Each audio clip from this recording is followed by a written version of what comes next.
In a rare and deeply moving moment on his radio show, Ryan Seacrest opened up about the incredibly painful journey his beloved father, Lee Seacrest, has been facing in his battle with cancer. A battle that has tested their entire family in ways words can barely describe. During the July 21st episode of On Air with Ryan Seacrest, Ryan's familiar voice took on a more somber tone as he shared something he had carried privately for years. "So my dad is about 80 years old and I have a very close relationship with my father," Ryan began, his voice betraying the weight behind every word. He revealed that years ago his father was diagnosed with prostate cancer. At first there was hope. There always is at the start. Hope that treatment might keep the illness in check, that life could continue as it always had. But it didn't go that way. It didn't get better. It got worse and it spread, Ryan shared softly, as though even saying it out loud hurt.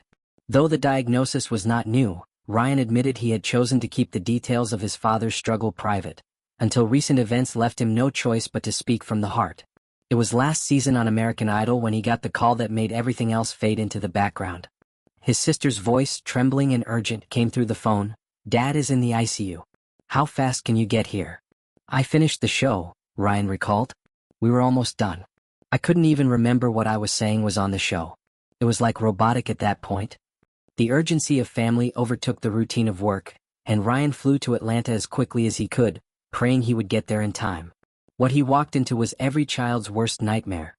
His once strong, clever father weakened, fighting not just cancer but pneumonia that had pushed him to the brink. "The night that I got there, the conversation they were having with him about an emergency surgery was a life-or-death conversation," Ryan recounted, his voice growing heavy. "And I've never seen my strong, very smart father with the look on his face that he had, looking at me to help guide what decisions should be made." 4 months, Gary had been confined, unable to eat or drink on his own, dependent on others for even the most basic needs. The physical toll was crushing, but the emotional toll was worse.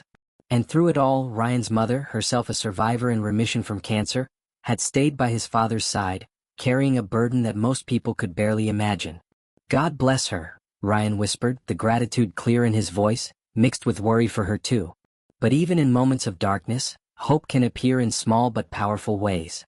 Ryan shared a moment that shone through the pain. "His birthday is in a few days," he said. "And I asked him, 'What would you like for your birthday?' And of course he said, 'I just want to get out of this chair. I just want to leave this house.' That simple wish, a wish so ordinary yet monumental for someone so ill, finally came true." Ryan's father and mother made it to the beach just to sit and look at the waves. They couldn't walk far. They couldn't swim. But they could be together outside, breathing the salt air and feeling the sun.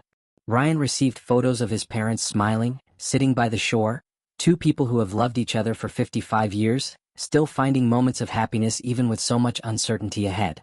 Choked with emotion, Ryan paused as he finished telling the story. "They're just happy to sit together looking at an ocean," he said quietly, the love and sadness tangled in his words. The pneumonia was gone, thank God, but the cancer remained and new treatment awaited. Ryan spoke not just as a famous host, but as a son still hoping for more time. "I know he's going to get through this," he said, his voice steadier, carrying a quiet conviction. He explained how traveling was a risk. His father had to bring oxygen on the plane, each breath a victory. But Gary made it. And in that moment at the beach, surrounded by the endless horizon, they found a measure of peace. For Ryan, sharing this wasn't easy, but it was necessary. I want to share that because I've been holding that in for a long time," he admitted. In his words, listeners could hear not only the fear and sadness but also the immense love and gratitude of a son who cherishes every precious moment left with his dad. Behind the lights of TV sets and radio studios is a family fighting a battle many know too well. The fight against time, against illness, and for every single moment of love that remains.